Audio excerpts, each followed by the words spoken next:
Buenas tardes, buenas noches para todos ustedes, bienvenidos, bienvenidas. Vamos a comenzar una serie que se llama La consumación de los siglos. Y hoy vamos a ver de una manera breve lo que sería, lo que podría llamar una perspectiva bíblica de qué es eso de la consumación de los siglos. Es un término que aparece mucho en la Biblia y aparece exactamente con esas palabras en el libro de Hebreos, en el capítulo 9, la consumación de los siglos.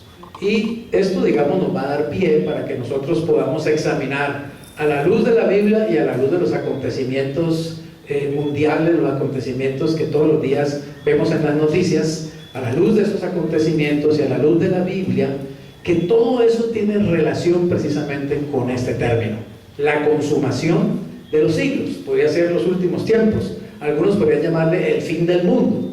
Y ustedes saben que la gente está muy inquieta, ¿cierto?, en estos tiempos con el fin del mundo, porque viendo pues todas las cosas que suceden, las pestes, las hambres, los terremotos, las guerras, los rumores de guerras, los engaños que existen en el nivel religioso, espiritual, pues la gente está pensando, oiga, realmente como que el mundo como que sí se va a acabar.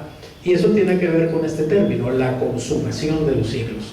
Pero ¿será lo que realmente la gente piensa que va a pasar? ¿Será el fin del mundo realmente lo que va a ocurrir como la gente a veces lo cree? Muchos lo pintan como una catástrofe, digamos, final, en que viene de pronto un meteorito gigantesco y pega sobre la tierra y termina con la vida en la tierra.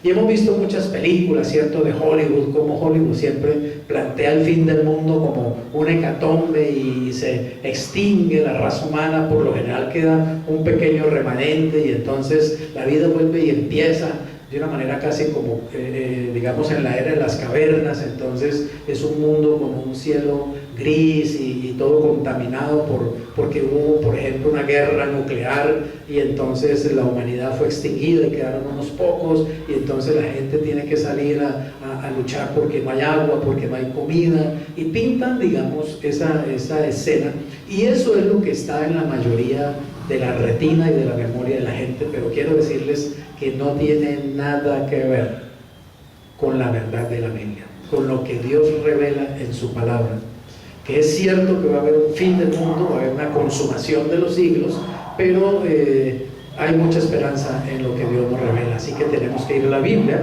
para ver de qué se trata. Por eso quiero dar esta perspectiva bíblica, digamos, para iniciar esta serie.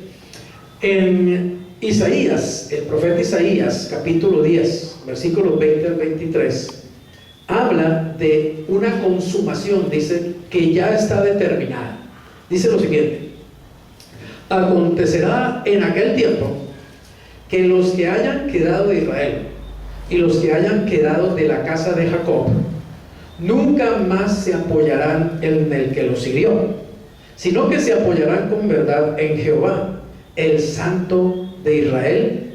Porque si tu pueblo, oh Israel, fuere como las arenas del mar, el remanente de él volverá. Vamos a ver hasta allí. El contexto de estas palabras de Isaías es el siguiente. Acuérdense que después de que Salomón muere, Salomón, rey de Israel, ¿cierto?, el hijo de David, el reino de Israel se divide en dos reinos. O sea, hay guerra civil entre las mismas tribus de Israel, y el reino se divide en dos. 10 tribus quedan a un lado y 2 tribus, Judá y Benjamín, quedan al otro lado. Entonces el reino se divide en el reino de Israel del norte, que es Judá, y el reino de Israel, que es el reino del sur, digamos, que es Israel. Judá e Israel. Judá con su capital Jerusalén, Israel con su capital Samaria. ¿Listo? Y entonces hay reyes de un lado y reyes del otro. Comienza la división del reino y entonces aparece el libro primero de Reyes y el libro segundo de Reyes, donde nos narran toda esa sucesión de reyes de Israel, unos en el norte y otros en el sur. Y hay siempre guerras, digamos, civiles, guerras intestinas, y por la idolatría de Israel y por esa división, Dios les envía castigo. Y el castigo que Dios envía es en la forma de otra nación pagana, una nación que venga, digamos, de cercano, del oriente cercano, y venga e invada a esos reinos. Al reino del sur, o sea, a Israel, lo invaden los asirios. y al reino del norte, o sea Judá, lo invade Babilonia.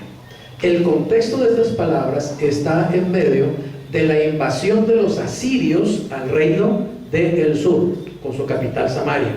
Y lo que él está diciendo allí es que hay un remanente que queda, es decir, que después de esa invasión, los asirios invaden el reino del sur, toman esclavos, se llevan al rey, se llevan a los cortesanos, se llevan a la gente, a los carpinteros, los constructores, etcétera, dejan a algunos agricultores para que sigan cuidando la tierra y produciendo alimento para los mismos asirios, y Israel, digamos, el reino del sur cae bajo esclavitud. Se los llevan a Asiria, esclavos. Están unos años allá, pero el profeta Isaías, que ya había dicho que eso iba a pasar, también está diciendo que eso no va a ser para siempre. ¿Está claro? Que esa esclavitud no va a durar para siempre, que va a haber un momento en que ellos van a regresar y que va a haber un remanente. Vuelvo y leo. Dice, acontecerá en aquel tiempo que los que hayan quedado de Israel y los que hayan quedado de la casa de Jacob nunca más se apoyarán en el que los hirió, o sea, en Siria.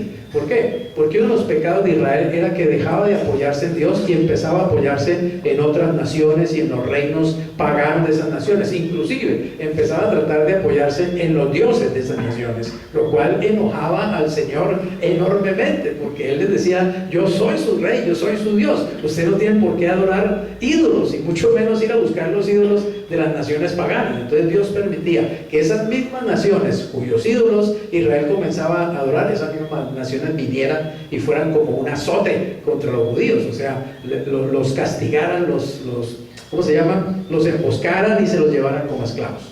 Y eso duraba años, esas deportaciones. Pero siempre Dios volvía y tenía misericordia, los perdonaba y castigaba luego a los que habían castigado a Israel, en este caso a Siria, y permitía que ellos regresaran a su tierra. Siempre un remanente, o sea, un pequeño puñado de sobrevivientes, un remanente.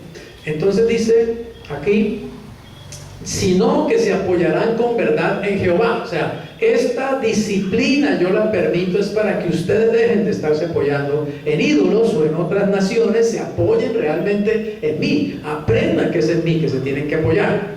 Y entonces dice, porque si tu pueblo, oh Israel, fuere como las arenas del mar, el remanente de él volverá. Y hay unas profecías muy claras en el Antiguo Testamento acerca de la restauración de Israel en su territorio. Israel ha sufrido muchas deportaciones. La última diáspora o dispersión que Israel sufrió fue en el año 70 después de Jesucristo, cuando los romanos tomaron Jerusalén, tomaron la ciudad, quemaron el templo, destruyeron todo, esclavizaron a las personas, las diseminaron como esclavos por todo el imperio romano y realmente destruyeron la nación de Israel. Las 10 tribus fueron dispersadas por el mundo entero, se perdieron, digamos, las 10 tribus en medio del mundo, ¿cierto? El templo de Israel, de que conoció Jesús, fue quemado, destruido, fue completamente, digamos, rastrillado, inclusive el lote, o sea, fue algo impresionante lo que los romanos hicieron. Fue la última diáspora o dispersión. Sin embargo, las profecías siempre han dicho que Dios los volvería a recoger de todas las naciones y los volvería a traer a Israel, y que esa sería una de las señales de que Jesucristo estaba próximo a regresar. Y ya ocurrió, ¿cierto? En 1948 Israel volvió a ser una nación. Los judíos comenzaron a salir de Europa, comenzaron a salir de América, comenzaron a salir de Asia, de muchos lugares donde estaban dispersos, y regresaron. 14 de mayo de 1948 el Estado de Israel volvió a la vida, resucitó Israel como una nación. Actualmente está allí como una nación, tiene gobierno, tiene economía, tiene ejército, tiene cultura, etc. Ahí están los israelitas nuevamente, después de que habían estado dispersados por el mundo entero, ¿cierto? Lejos de su tierra, exiliados. Esto es una de las profecías, digamos, o de las señales más inequívocas de estos tiempos, de que Jesús va a regresar pronto, realmente pronto. Así que de esta, digamos, de esta recogimiento de ese remanente de Israel es que está hablando proféticamente aquí Isaías. Digámoslo de esta manera, Dios está usando la dispersión que causó Asiria para mostrarnos hacia el futuro también una profecía en el sentido de que también habrá un remanente del pueblo de Israel que va a regresar. Realmente ya eso ocurrió en 1948, ya Israel cumplió, creo que 70 años, creo que cumplió ya el Estado de Israel, ¿cierto?, de haber sido instaurado nuevamente. Así que esta profecía nos conecta con algo muy importante. Miren lo que dice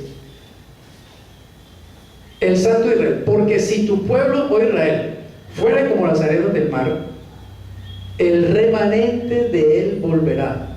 Pero oigan esto: la destrucción acordada rebosará justicia. La destrucción acordada, es decir, una destrucción que está planificada, que está planeada, que está presupuestada, que está acordada. ¿Qué destrucción será esa? Y ahora miren lo que dice: pues el Señor Jehová de los ejércitos hará consumación ya determinada en medio de la tierra. O sea, lo primero que quiero decirles es que desde una perspectiva bíblica, lo primero que tenemos que entender es que la consumación de los siglos ya está determinada. ¿Quién la determinó? Obviamente el que tiene en su poder los tiempos y las sazones, Dios mismo. Dios ha determinado una destrucción, pero vuelvo y leo la frase allí, dice: acordada, la destrucción acordada rebosará justicia. No es una destrucción simplemente que vino un planeta, un asteroide y nos mató a todos y nos extinguió como en la época de los dinosaurios. No, es algo que está acordado, pero que a la vez también es justo. Es decir, algo que está realmente administrado por alguien que va a crear esa destrucción, pero que va a ser justo en medio de esa destrucción que está causando. No es una destrucción, digamos, egoísta, no es una destrucción tampoco que sale de cualquier lado y que nadie tiene control sobre eso. Así que la consumación de los siglos, la misma palabra consumación significa eso, ¿cierto? El fin de algo, algo que se acaba, algo que termina. La consumación de los siglos está planificada por el Dios de Israel, está planificada por el Señor. Y una de las cosas con las que está relacionada es con que Israel vuelva a estar en su territorio, el remanente regrese a su tierra, para que ocurra una destrucción. ¿Qué es lo que va a pasar cuando Israel regrese a su tierra? Bueno, ya regresó, ¿cierto? Pero ¿qué podemos esperar en el futuro? En el futuro Israel va a ir convirtiéndose cada vez más en, digamos, el foco de animadversión, de odio, de antisemitismo en el mundo. Por eso cuando hablamos de un nuevo orden mundial, o sea, de una élite que está buscando organizar al mundo y hacer un mundo a su imagen y a su semejanza, vamos a entender que esa élite realmente tiene entre sus propósitos destruir al Estado de Israel. Siempre va a apoyar a los enemigos de Israel, siempre esa élite va a estar al lado de los enemigos de Israel y va a buscar destruir a Israel y va a usar todo su poder económico y va a usar toda su influencia para hacer muchas alianzas con diferentes países y con diferentes, digamos, ideologías políticas inclusive, para destruir al Estado de Israel. Pero esa destrucción que Satanás, que está detrás de esa élite, tiene planeada para Israel, realmente es una destrucción que ya Dios tiene que presupuestar. ¿Entendemos eso? Como por ejemplo, la muerte de Jesús, ¿cierto? ¿Jesús tenía que morir? Sí, tenía que morir. ¿Era el plan de quién que Jesús muriera? De Dios, ¿cierto? Y Jesús tenía que morir en una cruz. Eso ya estaba presupuestado, eso ya estaba definido. Desde el principio estaba eso definido. Pero, ¿qué hizo Satanás? Empezó a mover sus hilos, ¿cierto? A meter sus influencias a través de religiosos, a través de la política romana, a través del pueblo, para conspirar y matar a Jesús. Y hubo una conspiración contra Jesús realmente, y hubo una tremenda injusticia contra Jesús, y él compareció ante un juicio completamente manipulado, ¿cierto? Completamente injusto, y finalmente, pues digamos que Satanás se salió con la suya, ¿cierto? Logró quitar de en medio a Jesucristo, logró que la multitud comenzara a gritar: crucifícalo, crucifícalo, crucifícalo. Por más que hubo, digamos, un ministro del Imperio Romano, ¿no? Digamos un representante del Imperio Romano, Pilato, que de alguna manera trató de evitar que Jesucristo lo mataran. No se pudo hacer nada. Los líderes religiosos movieron la muchedumbre, y la muchedumbre, como ustedes saben, siempre pues movida fácilmente hacia donde otros quieren. No hay cosa más peligrosa que la muchedumbre, realmente, que no piensa, que no lee, que no se instruye, sino que simplemente la mueve como borregos, ¿cierto? Y obviamente la muchedumbre terminó gritando: crucifícalo, crucifícalo, crucifícalo.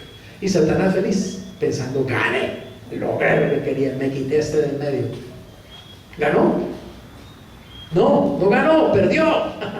Perdió. ¿Por qué? Porque ese era finalmente el plan de Dios. Jesús tenía que morir. Si Jesús no hubiera muerto, no nos había podido salvar, no había podido derramar su sangre para limpiar nuestros pecados. Así que la cruz resultó ser la decapitación del mismo Satanás. La cruz resultó ser la peor derrota que ha sufrido Satanás en toda la historia, y él pensaba que era su gran victoria. Asimismo, estos enemigos de Israel que tienen planificado destruir el Estado de Israel, y que en un momento determinado, según la Biblia, se van a venir contra él, y se van a venir potencias mundiales contra Israel, y Jerusalén va a ser rodeada de ejércitos, como dijo Jesucristo en Mateo 24, y van a sufrir realmente los israelitas los peores tiempos de su historia, los últimos 7 años de la historia. Sin embargo, esa destrucción está justamente planificada y determinada, porque está relacionada con la consumación de los siglos, y está planificada por el Dios de los cielos, y resultará realmente en victoria, porque será el tiempo en que Cristo vuelva por segunda vez. Sigamos con esta perspectiva bíblica. El día de la consumación de la maldad. Oigan esto. Ezequiel 21, 24 y 27 dice: por tanto, así ha dicho Jehová el Señor, por cuanto ustedes han hecho traer a la memoria sus maldades, manifestando sus traiciones y descubriendo sus pecados en todas sus obras, por cuanto han venido en memoria, serán entregados en su mano. Aquí el Señor otra vez, a través ahora del profeta Ezequiel, le está hablando al pueblo de Israel otra vez, pero esta vez le está hablando a los del reino del norte, arriba, el norte, o sea, a los de Judá. Isaías profetizó a los del reino del sur, Ezequiel profetizó a los del reino del norte. Pero aquí está el Señor nuevamente en las mismas, enviando un profeta para que fustigue al pueblo de Israel por su pecado, por su desobediencia, por su idolatría, por lo mismo de siempre, ¿cierto? Por la desobediencia del corazón de Israel al Señor.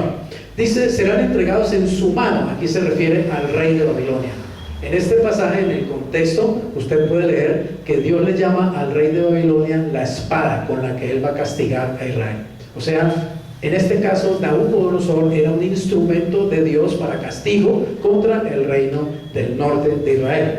Y mira lo que dice: y tú, profano e impío príncipe de Israel. Ahí le está hablando al rey del norte en ese momento, que era Sedequías. ¿Está claro? Al rey de Israel. Le dice: y tú, profano e impío príncipe de Israel, cuyo día ha llegado ya, el tiempo de la consumación de la maldad.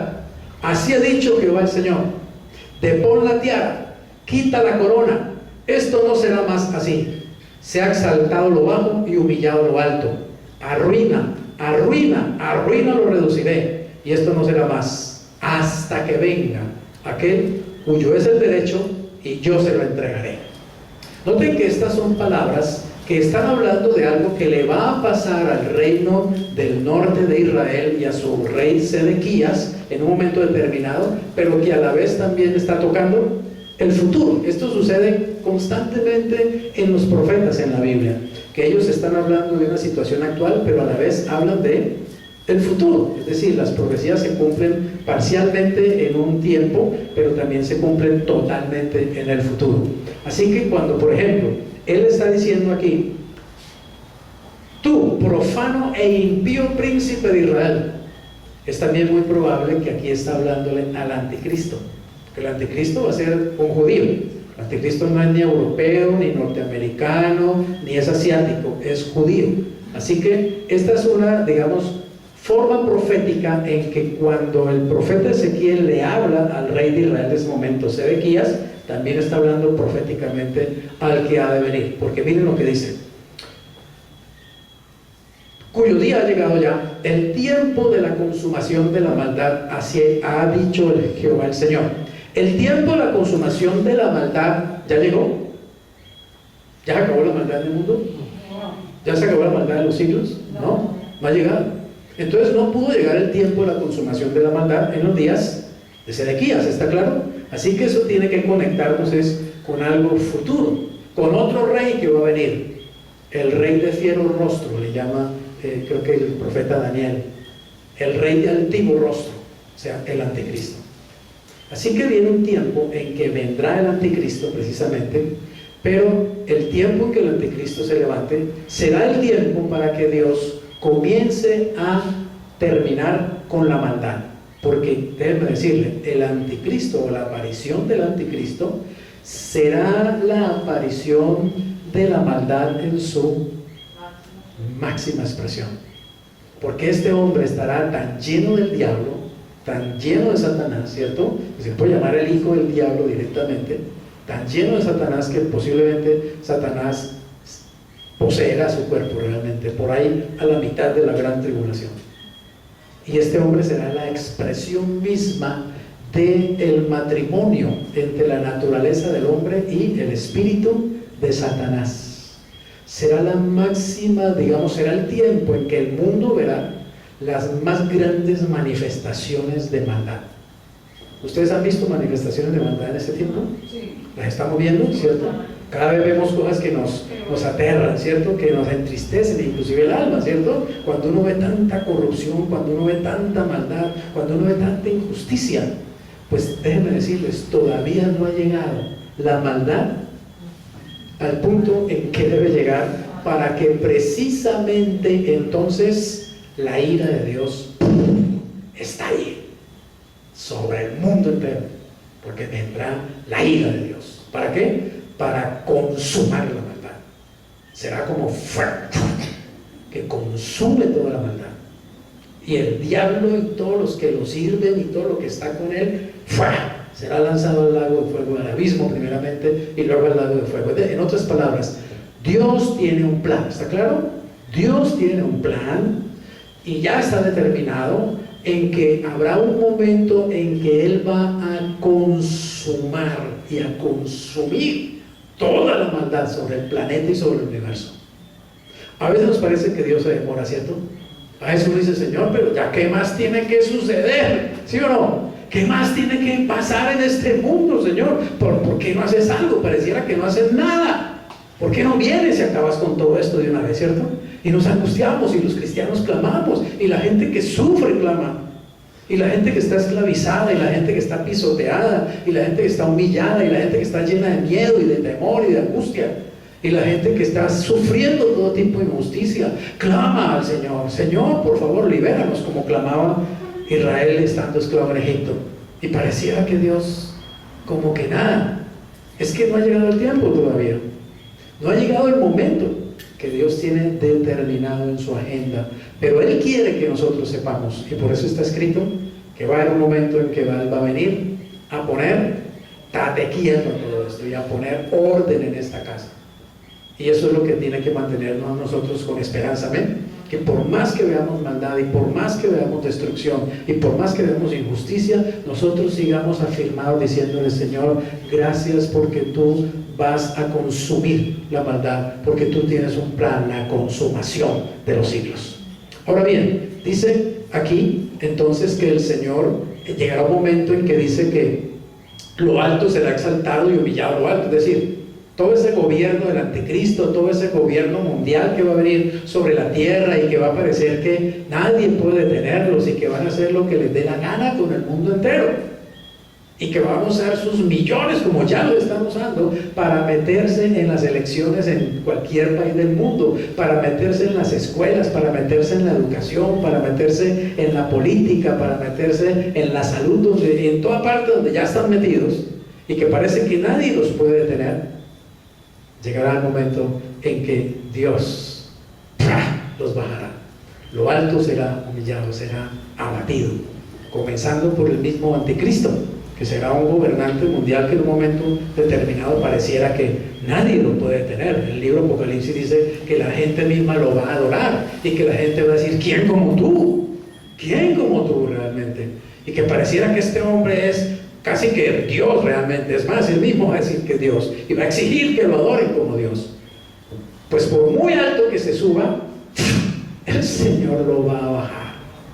Así como pisó la cabeza de Satanás y la está pisando, así mismo, digamos, el Señor traerá a ruina, a ruina, a ruina, dice, lo reduciré. Y esto no será más, dice, ¿hasta cuándo?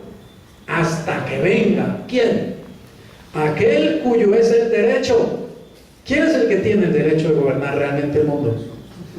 ¿Quién es el que tiene el derecho sobre los seres humanos? ¿Quién es el verdadero dueño de los seres humanos? ¿Quién es el verdadero rey de los seres humanos? ¿Quién es el Señor de la tierra? Jesús. Él es el que tiene el derecho, y ese derecho se lo ganó en su muerte y en su resurrección. Por eso, hasta que venga aquel cuyo es el derecho, y yo se lo entregaré. Así que la consumación de los siglos está también ligada con un evento que todos esperamos y amamos, ¿cierto? La segunda venida de Jesucristo para establecer su reino en la tierra. El tiempo de la consumación. ¿Cuál es ese tiempo? ¿En qué tiempo podemos esperar que venga esa consumación? ¿Qué va a pasar en ese tiempo? En Daniel capítulo 9, versículo 27 dice: por otra semana, esta es la famosa profecía de las 70 semanas, ¿sí? Del profeta Daniel. Y en esa profecía él nos habla de, digamos, de diferentes eventos que van sucediendo, y aquí nos está hablando ya de los eventos finales de que trata esta profecía. Básicamente aquí ya está centrado en lo que llamaríamos la última semana de esas 70 semanas, o sea, la semana número 70, que corresponde con los 7 años de la gran tribulación. ¿Y qué va a pasar en ese tiempo? Dice: y por otra semana, o sea, durante los 7 años de la gran tribulación, confirmará el pacto con muchos. El que confirma el pacto con muchos es el anticristo, que hace un pacto con Israel, un pacto de paz con Israel.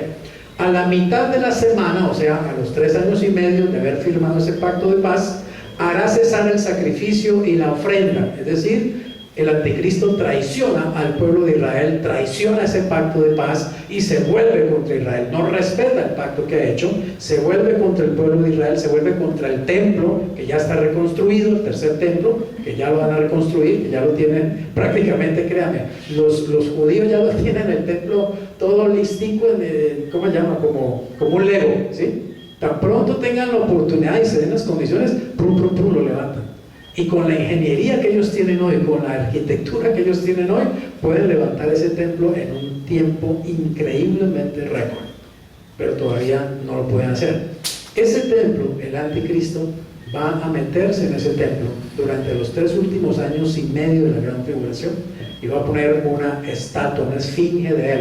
Y esa esfinge va a hablar, dice el libro Apocalipsis, y va a exigir ser adorado, y vendrá una persecución contra el pueblo de Israel como nunca antes Israel ha sufrido. Por eso Jesús, hablando de eso, dijo: porque vendrá gran tribulación, cual no la ha habido del principio del mundo, ni la habrá. ¿Sí? Y si aquellos días no fueran acortados, dice, por causa de los escogidos, o sea, los judíos y los creyentes en Cristo en ese tiempo, nadie sería salvo. Ahora bien, dice: después de que el anticristo rompa el pacto de paz, con la muchedumbre de las abominaciones vendrá el desolador, Satanás, a través del anticristo, hasta que venga ¿qué? La consumación, y lo que está ¿qué? Determinado, se derrame sobre el desolador. Una de las cosas que a mí me tranquiliza, me hace dormir tranquilo y me hace vivir en paz, es saber que mi vida está en las manos de alguien que tiene perfecto control de la historia. ¿Amén? Desde el principio hasta el fin. Nuestra vida y su vida y la mía están en manos de alguien que es el Señor de la historia. Es el dueño realmente de la historia. Aunque los libros de historia a veces lo ignoren, ¿cierto? Y digan que fue Napoleón, que fue Bolívar, que fue César, que fue Carlomagno, y no nombren a Dios, sino pongan en cuenta, Él es el Señor de la historia realmente. Y Él es el que tiene el control, y Él es soberano sobre todas las cosas. Ahora, si Dios tiene el control perfecto de la historia y si Dios está administrando un plan perfecto que se llama, digamos, hasta la consumación de los siglos, ¿usted no cree que Él tiene su vida también perfectamente bajo su control? ¿Usted no sabe que Él sabe perfectamente qué le va a pasar mañana? ¿Y qué le va a pasar pasado mañana? ¿Y qué le va a pasar a usted en el 2021? Él sabe, perfectamente lo sabe. Él sabe dónde va usted o voy a estar yo en el 2025, y en el 2030, y en el 2040. Dios sabe. Y Dios sabe qué va a pasar con Colombia, y Dios sabe qué va a pasar con cada cosa. Él tiene el control realmente. Y Él quiere lo mejor, dice. Yo tengo los pensamientos que tengo acerca de vosotros, son pensamientos de bien y no de mal, para darles a ustedes el futuro que ustedes realmente anhelan y que ustedes esperan. Pero ciertamente nosotros tenemos que mantenernos confiados y confiados y confiados, por más que nuestros ojos vean que todo está yéndose al traste, ¿amén? Que todo está yéndose a la basura, que la maldad está en aumento y que pareciera que el que está reinando y gobernando es el injusto y que al malo le va bien, ¿cierto? Tenemos que mantenernos afirmados en el Señor hasta que venga la consumación, dice, y lo que está determinado se derrame sobre el desolador, es decir, sobre el anticristo, el falso profeta y Satanás. Esa imagen muestra de una manera simbólica que el anticristo, que es el bicho que está más abajo, ¿cierto? Que es representado en Apocalipsis como una bestia de 7 cabezas y 10 cuernos, y el falso profeta, también simbolizado como una bestia. La Biblia dice que cuando venga Cristo, un ángel, Él enviará un ángel poderoso, y ese ángel agarrará al anticristo y al falso profeta y los va a lanzar vivos al lago de fuego. Y esa imagen está tratando de representar eso, cuando el anticristo y el falso profeta descienden vivos al infierno, al lago de fuego. Eso es parte de la consumación de los siglos, amén. Parte de la consumación de la maldad, parte del hecho de que lo que está determinado se derrama sobre el desolador. Vamos a la segunda parte, que podríamos llamarle el plan de Dios para los siglos. Ya hemos establecido aquí, y todos lo entendemos, que Dios tiene un plan, y precisamente la Biblia es el plan que Dios tiene escrito. La Biblia es el plan de Dios que nos lo está presentando. Vean, ¿quieren saber lo que yo tengo planeado? Lean la Biblia y se van a enterar. Desde Génesis hasta Apocalipsis, ahí está todo el plan de Dios para los siglos y para las edades. A propósito, un siglo, ¿cuántos años son? 100, ¿cierto? Un siglo son 100 años. Y ustedes saben que los seres humanos contamos el tiempo por siglos, ¿cierto? ¿Cuántos siglos llevamos ya después de Cristo? Estamos en el siglo 21. O sea, ya cumplimos 20 ciclos de 100 años cada uno. Y ahora entramos al siglo 21. Estamos en el año 20 del siglo 21. Faltan 80 años para que se cumplan los 100 del siglo 21. ¿Está claro? Faltan 80 años, no falta mucho, realmente. Y Dios, oiga bien, Dios tiene un plan para los siglos. ¿Ustedes creen que Dios sabe cuántos siglos va a haber hasta que Cristo venga por segunda vez? Él lo sabe. Él lo tiene anotado en su agenda. Él tiene el plan. Nosotros no sabemos, pero tenemos que confiar. Cuando los discípulos le preguntaron en el monte de los olivos a Jesús, le dijeron: Señor, ¿restaurarás el reino de Israel en este tiempo? Y les dijo: a ustedes no les toca saber eso, ustedes no se preocupen por eso. Mi Padre puso en su sola potestad los tiempos y las sazones. ¿Sabes? Una de las cosas que trae mucha tranquilidad a la vida y que fortalece mucho la fe es que uno deje de preocuparse por dos cosas. Yo estoy aprendiendo, y créanme que he aprendido bastante en estos últimos años a hacer eso, a no preocuparme por dos cosas: el cómo y el cuándo. Ya entendí y ya aprendí que ni el cómo ni el cuándo es algo que yo tengo control. ¿Entienden eso?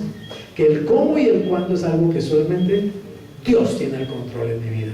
Que yo no debo estar preocupado por ¿y cuándo? ¿Y para cuándo? ¿Y para cuándo será? ¿Y cómo? ¿Y cómo va a ser? Tranquilo, ese es nuestro problema. Déjale ese problema a Dios. Tú confía que Él tiene control del tiempo, que Él tiene un plan perfecto para tu vida y que Él sabe el cómo en tu vida y el cuándo en cada aspecto de tu vida. ¿Para qué te angustias por eso? Como cuando Jesús dijo, ¿ustedes para qué se angustian tanto de qué comemos, qué vamos a vestir, qué nada, ¿cierto? ¿Para qué viven angustiados de eso? Si el Padre sabe que ustedes tienen necesidad de esas cosas y Él se las va a proveer. Ustedes ven a los pájaros preocupados por el desayuno. Bueno, una paloma por ahí diciendo, ay, ¿dónde me encuentro una lombriz? Dios mío, una lombriz para darle a mis hijos en esta mañana. Ayúdenme a orar por una lombriz que necesito. No están preocupados. Ellos se levantan todos los días y cantan y saben que van a comer. Porque su Padre les suple y dice, ustedes son más importantes que las aves. ¿Por qué andan tan preocupados? Dejen que la gente que no confía en mí, dejen que los del mundo se preocupen. Ustedes no viven preocupados, pero vivimos preocupados. ¿Saben por qué? Porque finalmente a veces creemos que el cómo y el cuándo son cosas que pueden estar bajo nuestro control. Cuando uno suelta eso, realmente lo suelta. Ni el cómo ni el cuándo. Uno vive tranquilo y feliz en muchos aspectos. Créanme que es una terapia impresionante. Dios me ha dado promesas increíbles. Y ya dejé de preocuparme para cuándo. Antes me había preocupado, pero ¿para cuándo, Señor? ¿Pero para cuándo? ¿Verdad? ¿Pero para cuándo, hermano? ¿Para cuándo? ¿Cierto? Y a veces hasta como, Señor, pero tú me dijiste que vas a hacer esto y esto conmigo, pero yo no veo cómo lo vas a hacer. Es más, tú me dices unas cosas y yo veo todo lo contrario. Entonces no entiendo, hasta que Él me dijo eso. Tú no tienes que tener el manejo de los tiempos y las sazones. Eso es problema mío. Tú descansa en mí. Tú deja de andar angustiado por lo que yo tengo que hacer. Deja de andarme arriando. Me necesito que me anden arriando. Yo sé lo que tengo que hacer y lo voy a hacer. Y si te dije que lo voy a hacer, lo hago. Amén. Entonces cuando trato de volver como a esa angustia de cómo y cuándo, me acuerdo de eso. Y simplemente digo, Señor, gracias. Porque no es mi problema, es tu problema. Tú sabes cuándo, tú sabes cómo harás las cosas. Miren, este plan maravilloso que Dios tiene. Dice Efesios 1, 9 y 10. Dándonos a conocer ¿qué? El misterio de su voluntad. Dándonos a conocer el misterio de su voluntad. La Biblia dice que Dios quiere que nosotros, la iglesia de Jesucristo, los hijos de Dios, los creyentes en Cristo, conozcamos cuál es su voluntad. Para eso nos dio la Biblia. ¿Quieren saber cuál es mi voluntad? Tengan la Biblia. Léansela de Génesis a Apocalipsis y van a entender de lo que les estoy hablando. El misterio de su voluntad, o sea, su plan, según que su beneplácito, o sea, según lo que a Él le plació hacer, el cual se había propuesto en sí mismo de reunir todas las cosas en Cristo. Oigan esta expresión: en la dispensación del cumplimiento de los tiempos. Eso quiere decir que Dios tiene un plan que va desde la A hasta la Z, que va desde el principio hasta el fin, y que Él tiene muy claramente definidos los tiempos. Por eso dijo Cristo, Él puso los tiempos y las sazones en su sola voluntad. No solo los tiempos, sino las sazones. ¿Saben lo que es la sazón de las mujeres, cierto? ¿Sí o no? Hay un tiempo para que un huevo esté listo, ¿cierto? Hay otro tiempo para que una pasta esté lista. ¿Cómo llaman eso? Los espaguetis estén listos, ¿cierto? Hay un tiempo. Hay un tiempo para que una arepa de huevo esté lista. Hay un tiempo para que un buñuelo esté listo. No es igual los tiempos. Cuando una mujer sabe de cocina, sabe los tiempos, ¿cierto? Entonces dice, no, este huevo tiene que demorarse tanto, el buñuelo va a demorar tanto, el pan de oro, qué sé yo. Dios conoce la sazón, no solo los tiempos. Es decir, Dios conoce el tiempo perfecto y los detalles en que deben cumplirse y que se deben dar para que algo se dé perfectamente. Nosotros a veces queremos que se dé cuando todavía, digamos, es como que uno fuera a la cocina precisamente, ¿cierto? Y estuviera haciendo unos espaguetis y uno quiere que ya estén, ya lo echaron, no, ya tienen que estar. ¿Qué va a pasar? Va a pasar el tiempo, se los van a comer crudo y le dan un dolor de estómago el bárbaro, ¿cierto? Porque no es el tiempo. Pero a veces estamos tan angustiados por eso, porque tratamos de manejar cosas que no nos es dado a nosotros. Descansemos en el plan de Dios. Dios tiene un plan para mi vida y Dios tiene un plan para este planeta. Dios tiene un plan para el mundo. Así que aunque veamos que este mundo pareciera que se va a desbaratar de la noche a la mañana, confiemos que el Señor sabe lo que está haciendo. ¿Ven? Y sabe para dónde van todas las cosas. Pero Él dice que Él quiso reunir todas las cosas ¿en quién? En Cristo, en la dispensación del cumplimiento de los tiempos, así las que están en los cielos como las que están en la tierra. Voy terminando. Hebreos 9, 20 al 28 dice lo siguiente, miren, esta es la frase de donde saqué, digamos, el título de esta serie. De otra manera, está hablando de Cristo. Está hablando de que Cristo no entró a un tabernáculo terrenal y que Cristo no es un sacerdote terrenal, sino que Él entró al cielo y que Él llevó al cielo, digamos, su ofrenda, su sacrificio, que Él no, digamos, no es un sacerdote humano que tiene que estar haciendo cada año el mismo sacrificio, etc. Está haciendo ese contraste y dice, de otra manera, o sea, si Cristo hubiera sido un sacerdote normal, de esos el sumo sacerdote de Israel, por ejemplo, de otra manera, dice, le hubiera sido necesario padecer muchas veces, desde el principio del mundo. Oigan esto, pero ahora, en la consumación de los siglos.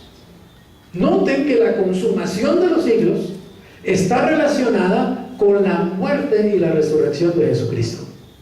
O sea que la consumación de los siglos no es algo que va a pasar mañana, sino es algo que está pasando. ¿Me hago entender? Está pasando permanentemente, porque el plan de Dios se ha venido desarrollando desde el paraíso hasta nuestros días y se va a seguir desarrollando. Obviamente ese plan va a llegar a un clímax en que va a ser consumado completamente, en que va a ser acabado, terminado. Así como cuando Cristo dijo en la cruz, consumado es. ¿Qué estaba diciendo Él? He terminado la parte del plan que incluía mi muerte en la cruz. ¿Está claro? Está completo. Está hecho la parte de ese plan, pero el plan no estaba terminado ahí. El plan continúa, porque el plan termina cuando Cristo vuelve por segunda vez. Todavía falta una fase muy importante, su segunda venida, pero estamos tan cerca, realmente, tan cerca de la segunda venida. Ya estamos muy lejos de la primera, ¿está claro? Ya estamos muy lejos de la crucifixión de Cristo. Llevamos más de 20 siglos de eso. Quiere decir que estamos realmente muy cerca de llegar al final del final. Estamos a esto, realmente, de ver la consumación de los siglos, del plan perfecto de Dios para toda la humanidad, para la tierra, el universo, para los ángeles y para los hombres inclusive. Así que animémonos y alegrémonos realmente, porque el tiempo está cerca y el plan de Dios está funcionando perfectamente, aunque el plan de Satanás también viene funcionando perfectamente. Pero déjelo que haga su plancito, tranquilo que él haga su plancito, y que él se dé palmaditas pensando que está venciendo. Pobre tonto, no sabe que su plancito está incluido dentro del gran plan de Dios. No sabe que él trabaja realmente para Dios, no sabe que es un tonto útil en realidad. Él no se ha convencido todavía de eso, y él sigue creyendo que va a lograr realmente destruir la humanidad, destruir al mundo. Él está creyendo que él va a lograr evitar que Jesucristo venga por segunda vez, y él está creyendo todavía que él va a lograr destronar finalmente a Dios, y que él un día se va a sentar en el trono de Dios, como él dijo, o que él va a poner su trono allá junto a las estrellas. Él es un tonto que se cree sus propias mentiras y se las sigue diciendo cada día, cada día. Lo triste es que hay muchos que le están creyendo esas mismas mentiras, pero usted y yo creo que ya no estamos cebando, ¿cierto? Usted y yo ya no vamos de esa colada, ya salimos de ahí, porque está escrito, conoceréis la verdad y la verdad os hará libres. Ya la verdad nos libertó, ahora tenemos los ojos abiertos y sabemos la verdad de acuerdo a la palabra de Dios. Sigue diciendo este libro de Hebreos, dice: pero ahora, en la consumación de los siglos, oigan esto, se presentó una vez para siempre, por el sacrificio de sí mismo, para quitar de en medio el pecado. O sea, parte del plan era quitar de en medio el pecado. Y de la manera que está establecido para los hombres que mueran una sola vez, y después de esto el juicio, así también Cristo fue ofrecido una sola vez para llevar los pecados de muchos, y aparecerá por segunda vez, sin relación con el pecado. Es decir, su segunda venida no tiene nada que ver con venir a morir en la cruz, a limpiar, a perdonar los pecados, porque eso ya está hecho, ya pasó. No tiene relación con el pecado su segunda venida, sino que dice para salvar a los que le esperan. El Señor viene realmente a dos cosas por segunda vez. Viene en primer lugar a salvar a los que le esperan, arrebatamiento.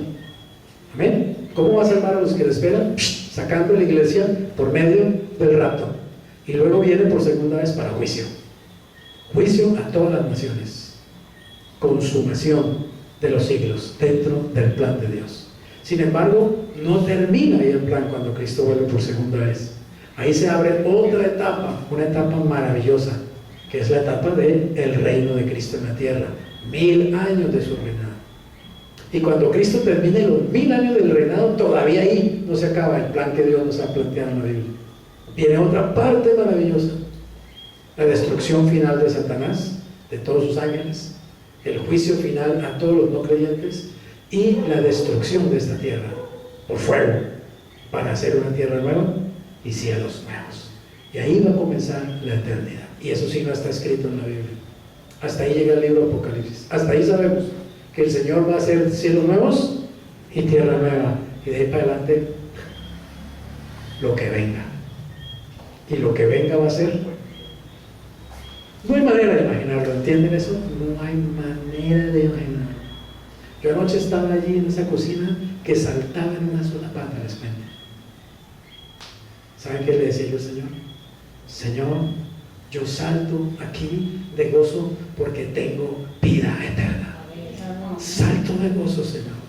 Cada vez que pienso en eso, me vuelvo loco. Tengo vida eterna. Voy a vivir por toda la eternidad. Así que ya no me preocupa cuando me sale una cana más. No importa, eso no es nada. Tengo vida eterna. ¿Entiendes eso? Me fue dada, me fue regalada por Cristo mi Señor. Ese solo hecho de haber recibido vida eterna por la fe en Él es suficiente para que yo le sirva hasta que tenga el último aliento en mi vida, por gratitud, porque el regalo que he recibido es demasiado grande. Deja que la vida eterna, deja que el gozo de tener vida eterna, deja que la visión de la eternidad te llene el corazón, porque nos llenamos la mente a menudo tanto con tantas cosas, las cosas pequeñas de este mundo, ¿me hago entender? Porque nos llenamos tanto la mente con las pequeñas luchas y batallas de este mundo, porque nos llenamos tanto la mente de los noticieros y los periódicos y del internet y del WhatsApp y de lo que dijo el uno y lo que dijo el otro, que se nos olvida que nosotros ya ni siquiera somos de este mundo realmente. Nosotros somos de Él y estamos dentro de los propósitos de Él y vamos para donde Él quiere que vayamos y donde Él ya determinó que vamos a estar y que vamos a ir, porque la consumación de los siglos y todas sus bendiciones ya está determinada. Últimos 2 versículos: la trompeta final y la consumación. O sea, la consumación de los siglos también está relacionada con el tiempo de la gran tribulación y Apocalipsis, con todo lo que está escrito en Apocalipsis. Dice Apocalipsis 10, 5 y 7: y el ángel que vi en pie sobre el mar y sobre la tierra levantó su mano al cielo y juró por el que vive por los siglos de los siglos, que creó el cielo y las cosas que están en él, y la tierra y las cosas que están en ella, y el mar y las cosas que están en él, que el tiempo no sería más. Oigan esto: este ángel que dice la escritura allí en Juan, que es un ángel poderosísimo, que el rostro le brilla como el sol, que los pies parecen 2 columnas de fuego, que es tan grande que puede poner el pie derecho en el mar y el pie izquierdo en la tierra, y que tiene un librito en la mano, precisamente el libro de la escritura del plan de Dios, del último, digamos, de los últimos detalles del plan de Dios para este mundo terrenal. Entendamos una cosa: este mundo se va a acabar. ¿Viene el fin del mundo? Sí, viene el fin del mundo, pero del mundo, ¿está claro? Del mundo, no de la vida, no de la eternidad, no de Dios, no de los creyentes en Dios. Del mundo, lo que se va a acabar es el mundo, no la iglesia. ¿Me hago entender? No los redimidos, no Dios. Dios no se va a acabar. Este mundo se va a acabar en el sentido de que este sistema económico, político y religioso creado por el hombre y sostenido espiritualmente por Satanás va a desaparecer como una neblina. Ya no será más. De eso está hablando este ángel. Dice: el tiempo ya no será más. Es decir, el tiempo para este mundo, claro, este mundo injusto, este mundo corrupto, este mundo sin Dios. Vuelve y leo: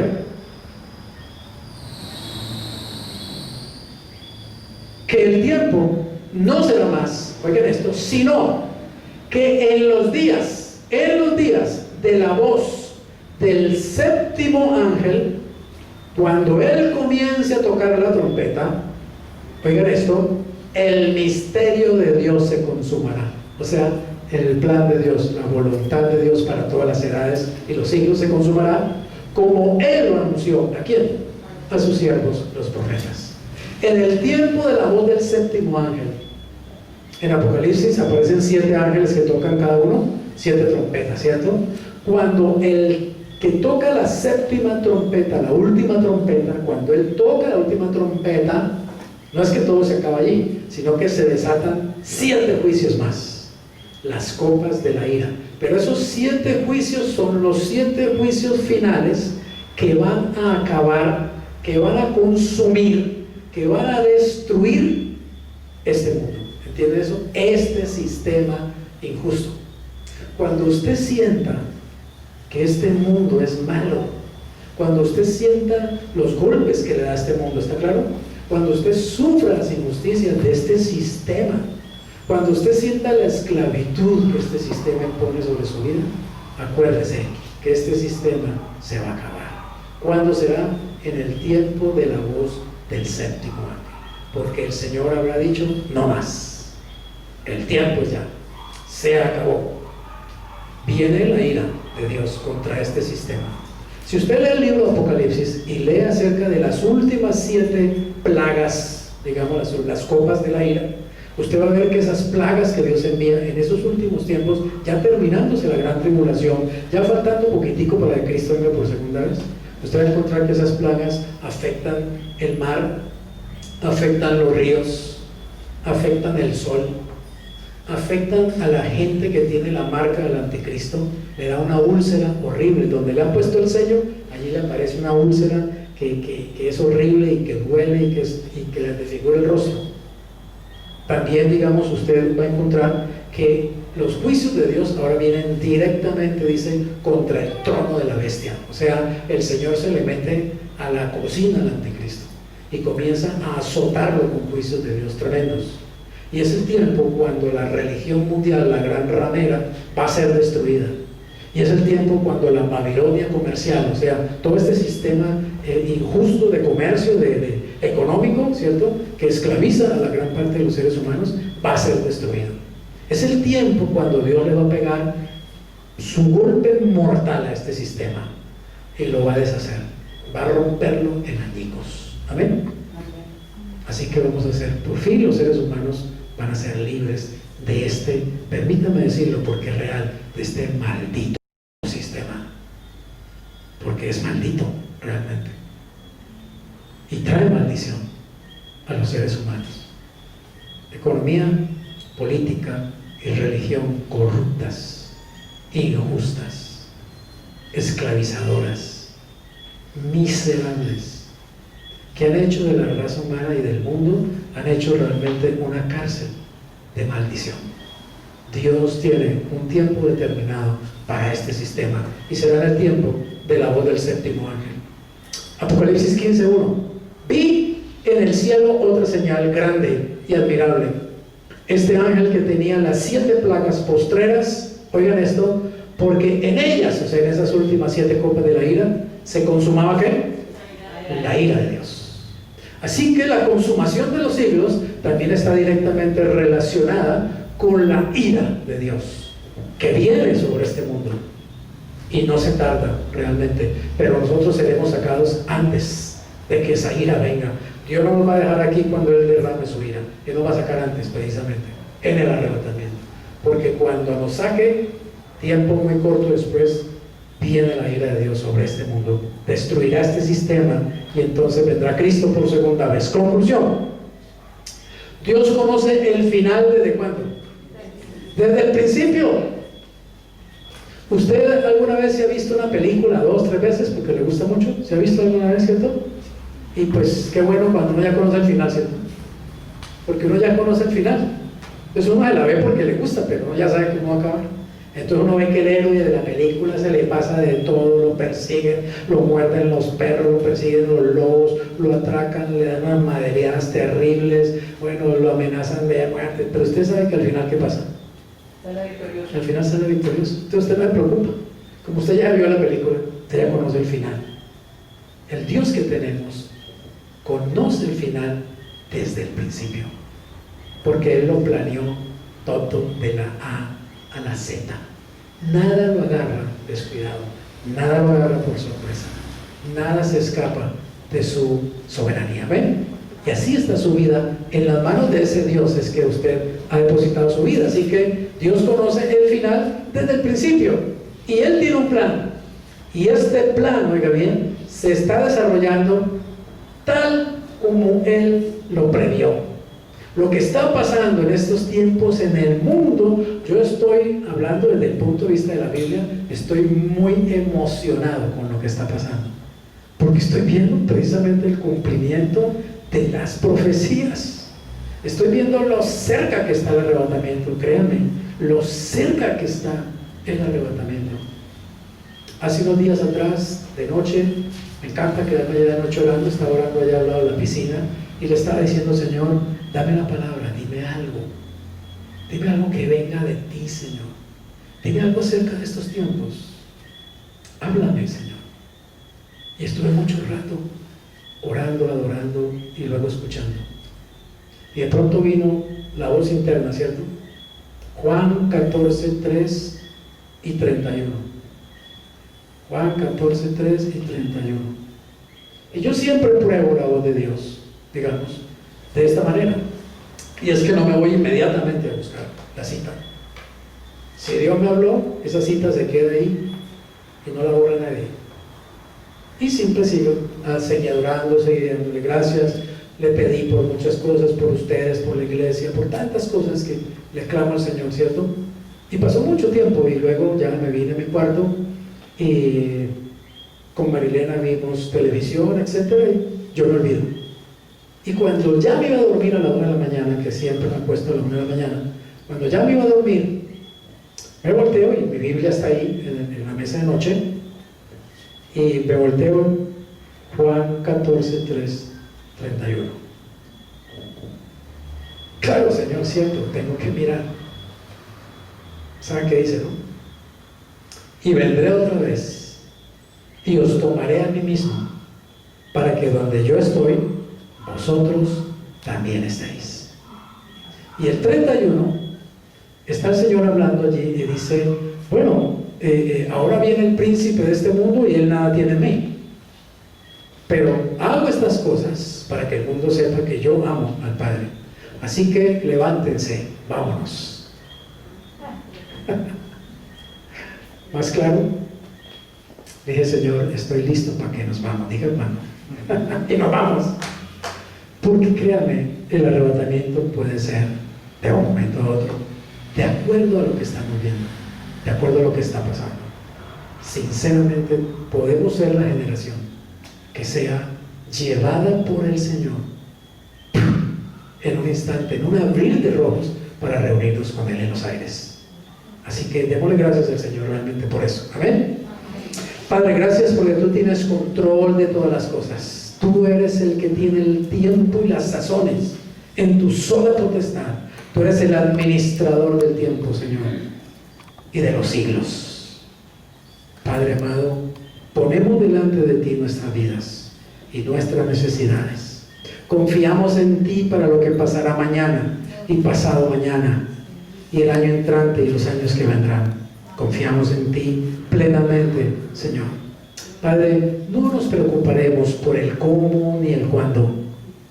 Lo dejaremos en tus manos y simplemente caminaremos confiados que tú harás mucho más de lo que nosotros te pedimos o alcanzamos a ver o alcanzamos a entender con nuestra mente tan limitada, Señor. Gracias porque tú nos confirmas que eres el Señor de las edades, el Señor de los siglos, que tienes un plan perfecto, Señor, y que ese plan se cumple tiempo por tiempo de acuerdo a tu voluntad y a tu potestad. Amado Dios, Esperamos que tú, Señor, cumplas lo que nos has prometido. Esperamos confiadamente, alegremente, gozosamente el cumplimiento de tus benditas promesas, porque sabemos que tú no mientes, Señor, y que tú harás conforme nos has dicho. Gracias por la bendición de ser salvos. Gracias por la bendición de tener vida eterna. Gracias por la bendición de ser un día arrebatados para ir a encontrarnos contigo en los aires. Te amamos, Señor Jesús. Te exaltamos. Danos tu gracia. Llénanos con tu Espíritu, Señor. Llénanos con tu paz. Y pon en nuestro corazón hambre y sed por profundizar en el conocimiento de tu palabra, Señor, y por estar cada día mejor preparados para darle este mensaje a otros. En Cristo oramos, Señor. Amén. Y amén. Amén. Gloria al Señor.